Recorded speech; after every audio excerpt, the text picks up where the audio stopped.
সাভার শিল্পাঞ্চলে নিরাপত্তা দিতে মাঠে নেমেছে সেনাবাহিনী। গঠন করা হয়েছে টাস্ক ফোর্স। সকালে জামগড় এলাকার উইন্ডি গ্রুপের হলিউড পোশাক কারখানা সহ আশপাশের এলাকা পরিদর্শন করে সেনাবাহিনী।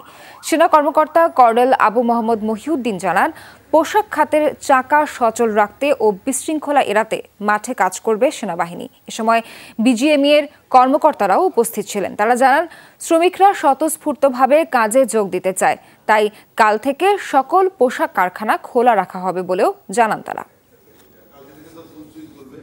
বাংলাদেশ সেনাবাহিনী অলরেডি ইন্ডাস্ট্রিয়াল এলাকা, ফ্যাক্টরিজ, কলকারখানাগুলোয় আমরা টহল শুরু করেছি।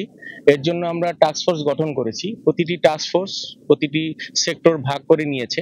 সেই সেক্টর অনুযায়ী আমরা জোন ভিত্তিক টহল পরিচালনা করছি। যেখানে আমাদের সমস্ত কারখানাগুলো রয়েছে সেখানে সেল গঠন করা হয়েছে এবং ভিজিবল প্রেজেন্স, আমাদের আর্মিদের যেটা ভিজিবল প্রেজেন্স, বিশেষ করে যে টহলের সময়গুলো সেগুলো নির্ধারণ করা হয়েছে যাতে মানুষ বুঝতে পারে যে এখানে প্রচুর পরিমাণ টহল আছে, সমস্ত ফ্যাক্টরিগুলো নিরাপদ আছে, সবাই নির্ভয়ে যাতে কাজ করতে পারে।